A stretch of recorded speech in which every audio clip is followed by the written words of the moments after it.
Yo, what's up, Taurus? Welcome to your monthly forecast for the month of May 2016. For the majority of the month of May, the sun is going to be in your sign. So, happy solar new year, Taurus. You are the star. You are in the spotlight. You take center stage. The sun is going to be in your sign until May 20th. So, enjoy this time of new beginnings. On May 20th, the sun will shift into the sign of Gemini. Gemini is your second house. That has to do with your money situation. So you're going to see a shift in the focus there. For the majority of the month of May, it's going to be all about you. The sun's going to be in your first house and new beginnings for you. And then on May 20th, the sun's going to shift into your second house, and then the focus is going to move primarily to be more about your money situation after May 20th. So those are the primary themes for the month of May for you, Taurus. Now I'm going to talk about some more specific major astrological events that are set to occur for the month of May 2016 and what they mean for you. Right off the bat, on May 1st, the sun in Taurus is actually making a wonderful angle with Neptune, and Neptune is in Pisces. That's your 11th house. Your 11th house has to do primarily with your social situation. So this is a great day for going out and having fun. May 1st. Mark that date on your calendar, because if whatever you're doing, it sounds like you're going out and you're having a good time with your friends. Neptune is angling wonderfully with the sun in your sign. Neptune's in that 11th house area that has to do with your social situation. So make sure you go out and have a good time on May 1st. I guarantee you're really going to enjoy yourself. On May 6th, there's a new moon in the sign of Taurus. That's your sign. That's the first house. So there's going to be all these new things over the next 6 months that are going to be building about you, Taurus, because new moons are like a trigger and they just set off all these new events. So, after May 6th, for those following 6 months, all these new beginnings for you are going to start to occur. And then once the full moon hits in the same area 6 months down the line, that's the culminating point. So all these new things that start developing in your life over the next 6 months, they will finally come to fruition 6 months down the line when the full moon hits. So something really to be excited about, Taurus. A lot of new stuff coming your way, and it's all about you. On May 9th, Jupiter, the planet of luck, grand expansion, and fortune, is in Virgo, and it finally goes direct. It's been going backwards. It's been doing a retrograde. Everyone knows retrograde is like the planet is moving backwards. It's not literally moving backwards. It just looks like it is. But from an astrological standpoint, when planets go retrograde, sometimes it can hang things up. And Jupiter's been in your house of it's your fifth house that has to do with your romantic situation. Virgo is your fifth house, and Jupiter's been there for quite some time, and it's been retrograding in this area since January 7th. So that's a long time. Things maybe haven't always been so smooth on the love front, on the romantic front. But on May 9th, it's finally going to move forward again. So you're going to have this huge beneficial, positive surge of forward momentum regarding your romantic situation, Taurus. So after May 9th, look around you. You're going to be getting a lot of looks from people. If you're a single Taurus, a lot of people are going to have their eye on you. If you're a Taurus that's coupled up, your romantic partner or your significant other is going to be that much more attracted to you, and things are going to be really, really great regarding your romantic situation after May 9th. So something to be really excited about, Taurus. Make sure you remember that date after May 9th. And then on May 12th, Mercury, the planet of communication in your sign, is making a positive angle to Pluto, which is in Capricorn, and Capricorn is your 9th house. The 9th house has to do with faraway places. It has to do with people that are from far away that maybe you're interacting with. It also has to do with spirituality, and Mercury is the planet of communication, and that's in your sign. So it sounds like you're communicating something about, like I said, your sign is the first house. It's the first house of self.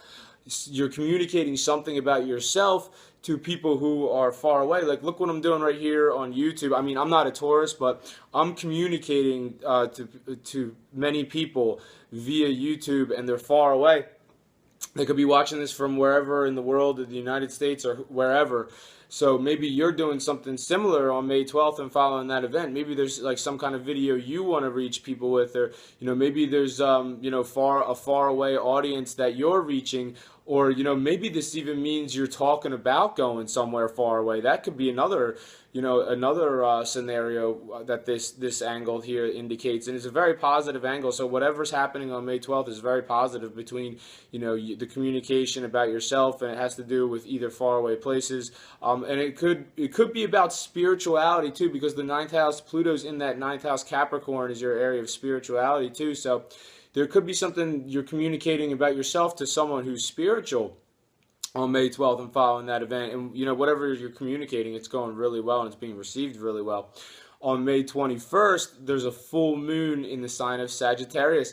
Sagittarius is your 8th house. The 8th house has to do with your financial situation. The 8th house has to do with your shared the 8th house has to do with your shared finances. The 8th house has to do with your shared resources. The 8th house has to do with your sex life.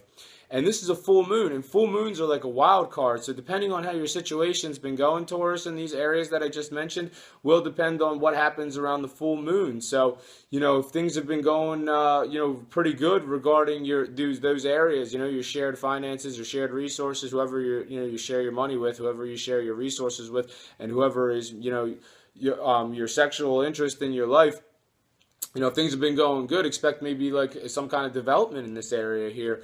If things haven't been going that great, then maybe this could be somewhat of a shakeup in this area. I mean, it could be a shakeup. I mean, for some Taurus, maybe it could be something as extensive as a breakup. I mean, I hate to say stuff like that, but full moons can really shake things around sometimes. And if things haven't been going good with whoever you share your resources with, I don't know, maybe the resources are going to split. Maybe this person used to be your person that you're in your sex life, who you're sexually involved with, and now all of a sudden that's no more. So it all depends on your situation, Taurus. It all depends on your unique situation.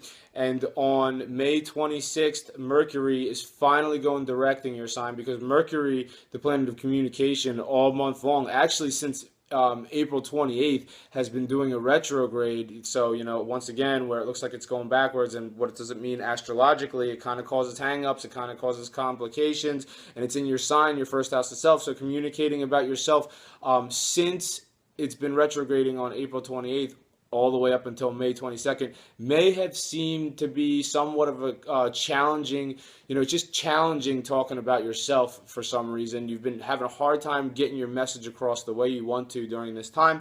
And then finally on May 22nd, when Mercury will finally go forward, it'll come out of its retrograde and begin to go direct again. Now you're communicating yourself with ease. Whatever, you're becoming more eloquent about communicating yourself after May 22nd. So if there's anything important you have to communicate about yourself, maybe you want to save it till after May 22nd, so there's no hang-ups or blunders in the way you're trying to communicate about yourself. On May 26th, Jupiter, the planet of luck, grand expansion, and fortune, once again in Virgo, your 5th house of your romantic situation, is actually making a challenging aspect to Saturn in Sagittarius. Once again, Sagittarius being that 8th house. That 8th house has to do, once again, with your shared resources, shared finances, and your sex life. So, whoever you share your resources with, it sounds like they're also your romantic partner, and it's just a challenging day. There's, things aren't really going so well between you and most likely that person. There's some kind of challenges going on there. Or this could be a transformational aspect too. So, maybe all of a sudden someone's coming into your life who, you're going to share your resources with. On May 26th, you could look at this as transformational, because, you didn't share your resources with anybody else before. Maybe your sex life hasn't been that great, and now all of a sudden there's this person coming in, and now, this is transforming that situation. This is like your romantic partner, and it's also going to be the person that you share your resources with. So once again, it all depends on your unique situation, Taurus. On May 27th, Mars, the planet of power and ambition, is actually still retrograding. And it's been retrograding for a while. It's actually been retrograding since April 17th, and it started out in your 8th house of shared resources, shared finances, and your sex life, and it's been retrograding for a while, and it's going to be retrograding so much at this point that it's on the 27th, it's actually going to retrograde all the way into your 7th house. So it's coming out of that 8th house area for you, and it's going to go retrograde backwards into Scorpio. which is your seventh house of one-on-one relationships. So it sounds like there's some unfinished business regarding, something with your relationship. So maybe there was an issue that, kind of got swept under the carpet or something with you and your significant other. And now all of a sudden Mars is coming back to finish whatever it is. Mars says, hey, there's still work to be done in this area. There's still something here that needs to be resolved. So Mars is going back into your seventh house of one-on-one relationships after May 27th to resolve whatever it is. So make sure you remember that date and following that event. And, it could be something like, maybe if it's not someone that you're currently with, maybe it's somebody you used to be with who you need to have, you need to settle some unfinished business with them, because Mars is going back into that seventh house of one-on-one relationships. Well, I think that's all I have for you this month, Taurus. A lot of stuff to be excited about this month. I hope that you liked this video, and if you did, then make sure to subscribe, like, and make sure you share. And I'll see you guys next month. Thank you very much. Take care. Bye-bye.